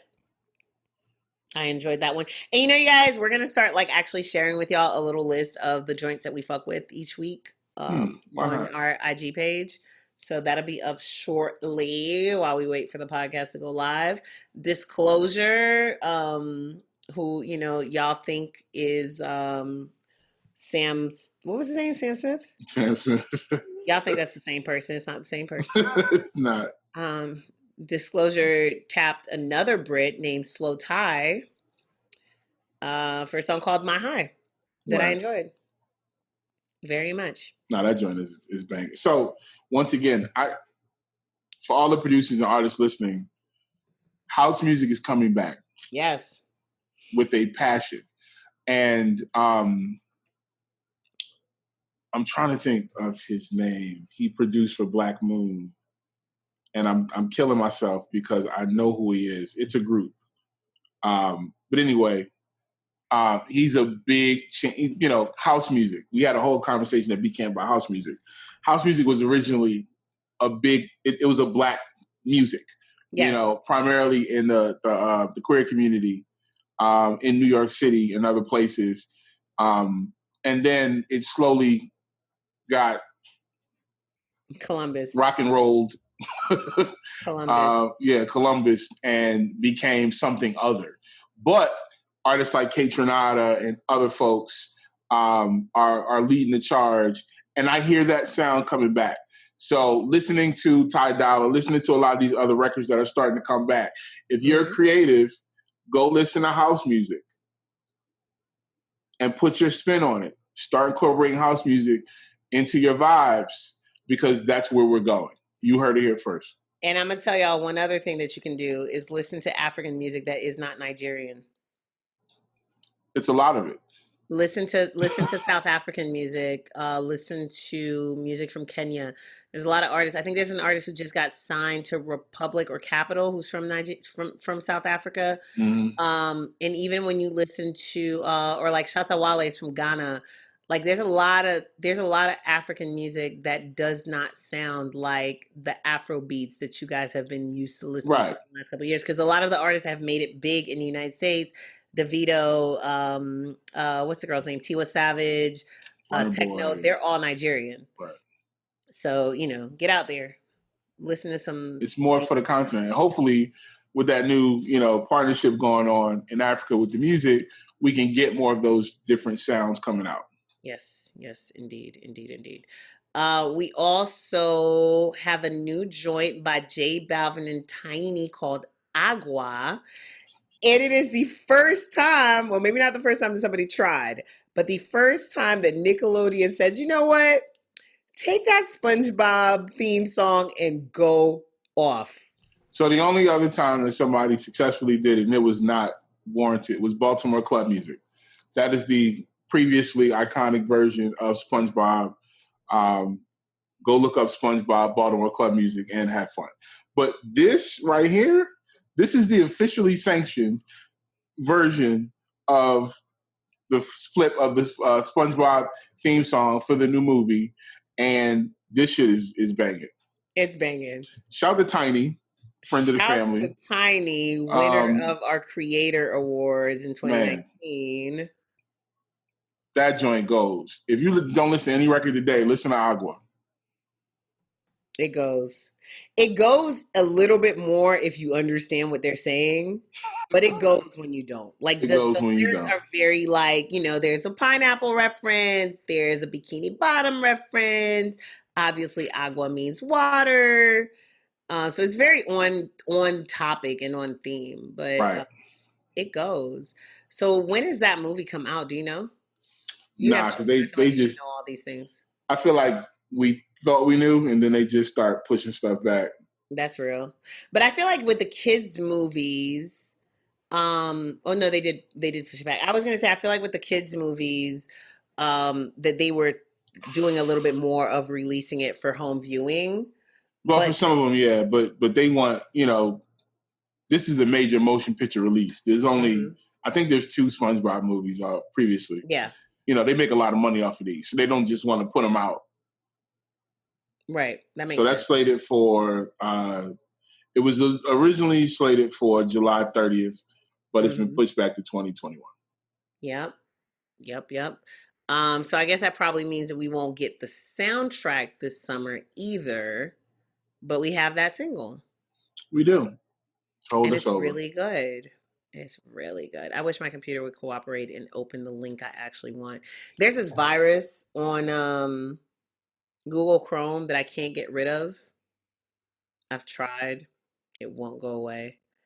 But basically it'll do this thing where like you pull up a search and then when you click on it, it just opens another search in a different search engine. Yeah. So it's probably an extension that you need to dead. Because sometimes it's called malware or spyware. And I've gotten it off and it just keeps coming back. So here's a little history about this Sponge on the Run movie. It was getting pushed back even before the virus. It was originally supposed to come out February 9th of last year. Then it got pushed to August 2nd. Then they pushed it to July 31st of this year. And then it moved 4 more times. They tried to move it up to July 17th, up to May 21st, back to July 31st. And then finally, they said August 7th of 2020. And then in June, they said, yeah, you know what? We're just going to put it out on video on demand and CBS All Access in early 2021. That's interesting to me, that you're going to put it out on demand, but you're going to wait until 2021. Right. So you're basically giving theaters time to open back up so you can decide whether or not you're going to put it back in theaters. Kids, just keep watching the show. You're probably not getting a SpongeBob movie. I don't know that to be true. All right. And then lastly, we listened to Juice World's new single featuring Halsey. I don't know why all week I've been wanting to say that song features Haley Stanfield. I don't know why. Steinfeld. I don't know why, but it's Halsey. The record is called Life's a Mess, and it's the first single off of Juice World's posthumous album called Legends Never Die, which comes out tomorrow. I have a question. What do we consider Juice World as an artist? Is he a rapper? Is he a singer? Is he something else? Is he a rap singer? He's a rap singer because he was a very good rapper. So I'm not going to take that away. Like his freestyle skills were probably some of the best I've seen in this generation. Okay. So he is a rap singer. He's definitely a rap singer. Because on this song, he's definitely singing. Yes. Okay. Yep. So the track list out for the project? What I do know is this. So the project comes out tomorrow. They announced that like on Monday. I just realized there's a new single called Come and Go, which is Juice WRLD and Marshmello. And they also did a partnership with FaZe Clan, which is a gaming company, for some merch that you can find online now. Because, Juice WRLD has a ridiculous fan base. And so this is actually no, this Life's a Mess joint was not the first single. There are two singles out before that, Righteous and Tell Me You Love Me. And I'm trying to find a track list. I don't see one. Have you seen one? I have not seen one. I wonder if they've put it out yet. Let's see.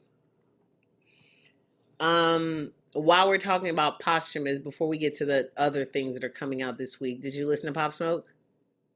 No. So I did.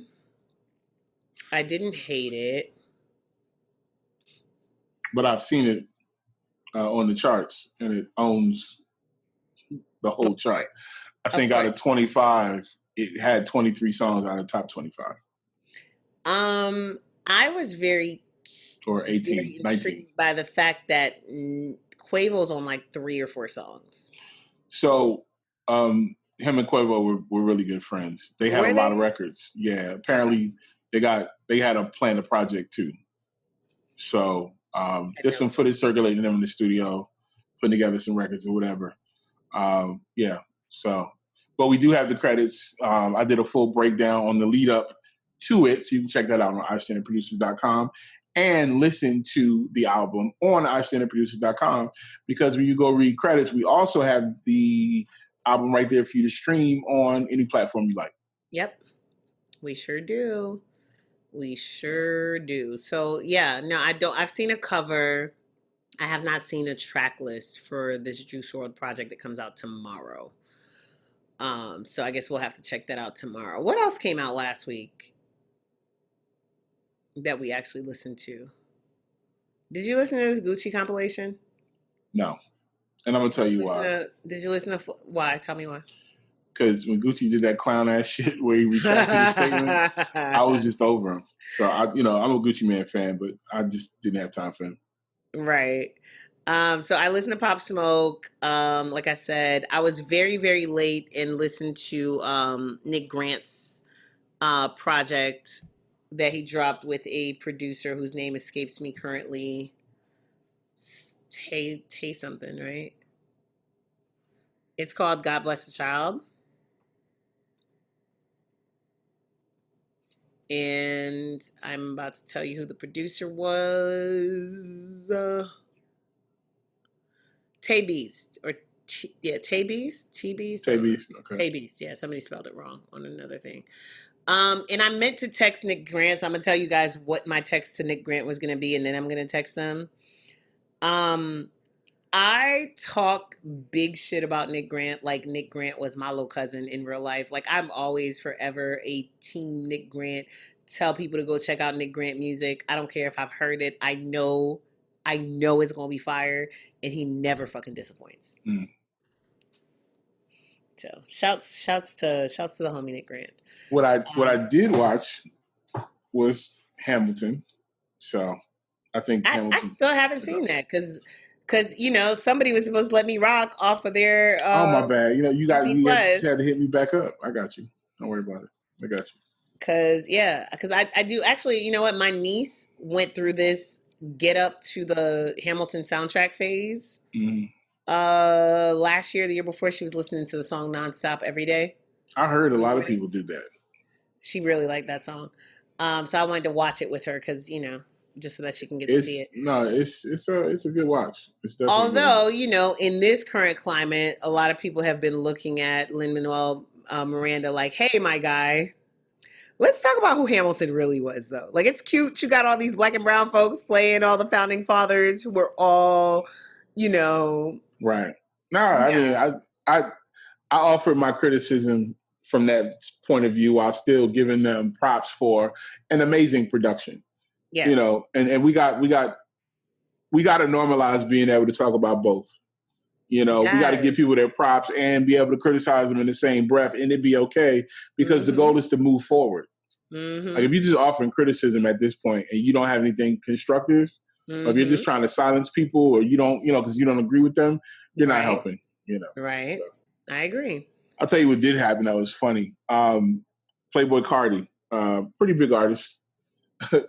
It turns out that a producer has been leaking his music. Jetson, the producer, Lil Baby's producer, Jetson made another one, has been selling Playboy Carti leaks for Bitcoin. Wow.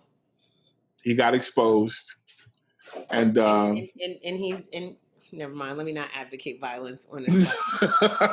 Well, his manager, who I'd never heard of until he just started talking shit on Twitter, big shit about what they doing and what they getting. Clearly they're not doing that well if you got to sneak and sell somebody's leaked verses for money. Or is the money the side benefit, but you're just doing it for shits and giggles? I don't think he's just doing it for shits and giggles. I'm be honest, because it's Atlanta, it's Big Cat. Like, everybody, especially these managers and cats, like, we know the game, dog. We know the numbers. We know the numbers. So, but his reputation is trashed. Yeah. Now, especially. Sheesh, guys. Could all be so simple. All right, you guys. Well, before we go, let's just take a look at some of the stuff that's coming out this Friday, okay? A lot of collabs. Mm-hmm. KC Veggies and Rocky Fresh with Fresh Veggies 2. Which I felt like should be something that I would enjoy because, like, when they dropped that other song that they dropped a couple weeks ago, I felt like I should really be excited about it. Then I listened to it and I was like, wait. Have I ever actually listened to anything by Casey Veggies and Rocky Fresh, or do I just remember them from, like, the early blog era and whatnot? We remember them from the early blog era. I remember seeing their flyers on the ground outside of SOBs.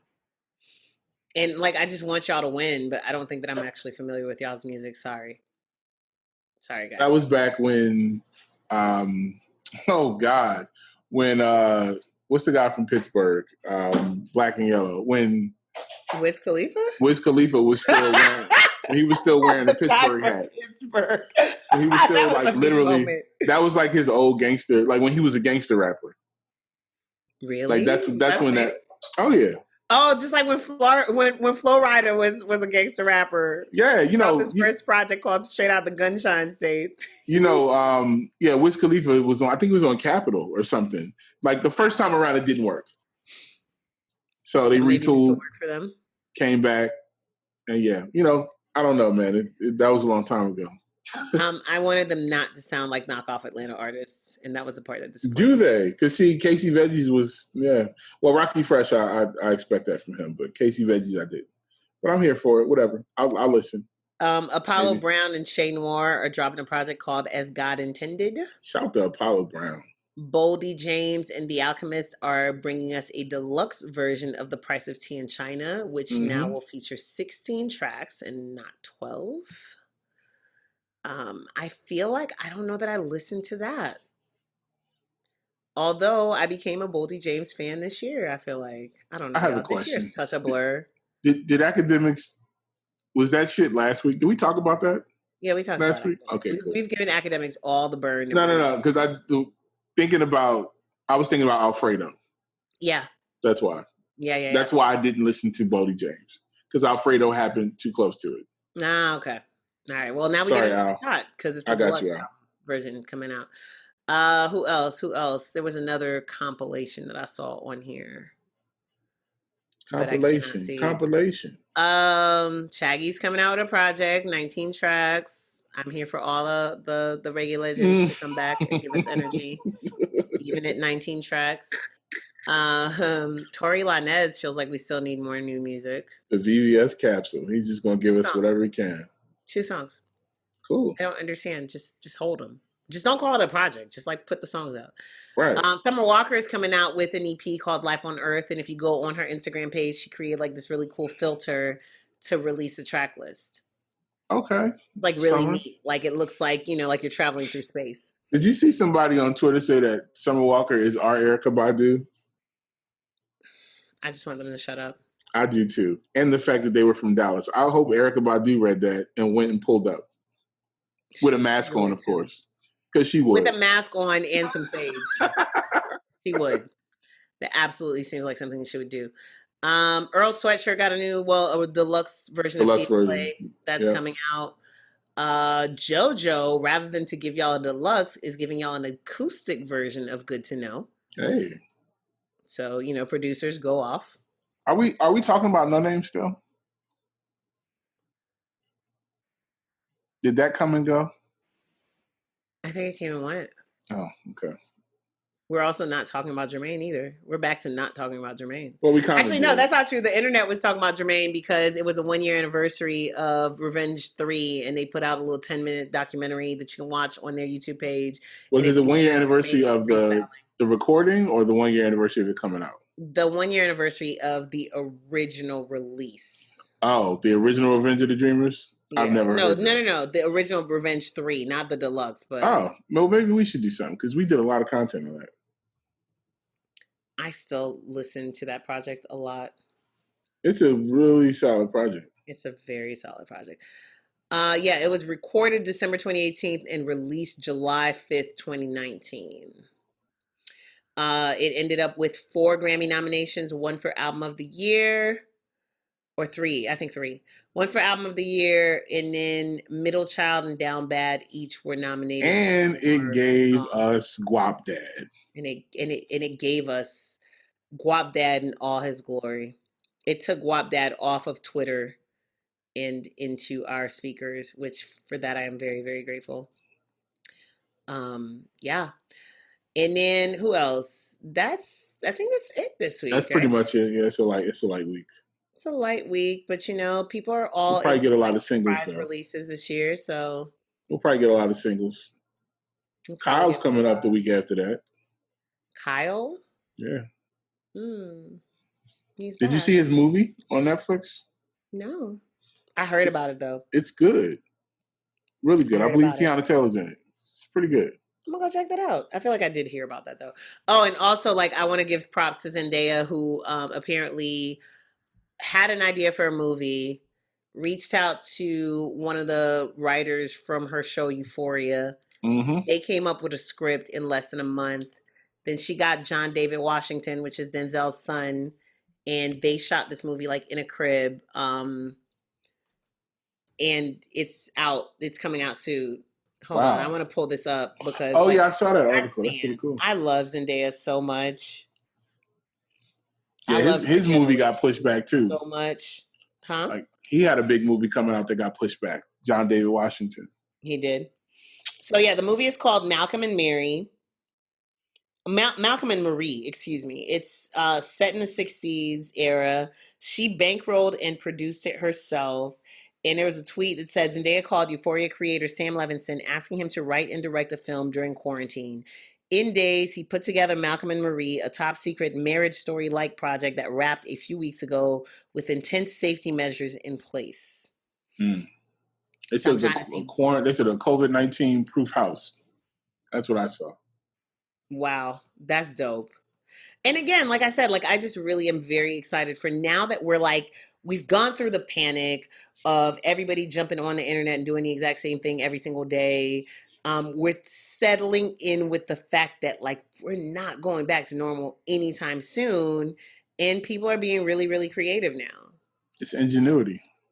Yes, you guys, we will make it. I told somebody yesterday that I want God to just go back to like the old school biblical plagues and just wipe out half of us. Like bring Thanos out and get it over with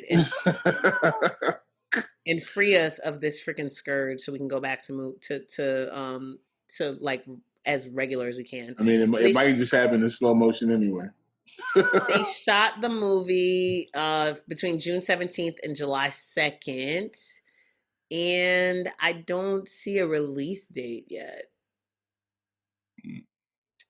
But there's like a whole story on Deadline, the website deadline.com, about exactly how they shot it, where it was shot, and all this other, neat info for you film buffs. Yeah, this is maybe our longest episode. I think we just beat our original longest episode. Yes. I think we're done for today. We are done for today. So, once again, this has been the Chopping Block Podcast, the audio iteration of The Chopping Block, our track-by-track album reviews that appear on iStandardProducers.com. And we'll be back next week. Yep. I said it out loud. Now we have to do it. We will. It is, is that me? That is me. It is also the audio iteration of the Credit Check, which is our most comprehensive list of album credits. Shouts to young Darren and Michelangelo for assisting my good co-host Scissor on that. And he is at Scissor215 on all social media. And she is at Saint Boogie on everything officially now. Officially, yeah. She's your girl Saint Boogie on Facebook. And the show is at the Chop Block Pod on everything except for Instagram, where we are still at Chop Block Pod. Instagram, we're gonna talk to y'all because we'll figure it out. Fixed. We'll get it together. And at iStandard is the brand, and we'll be back next week. We out. Wash your hands. Wash your hands. Stay in the house. Wear a mask. Fool. Wear a mask.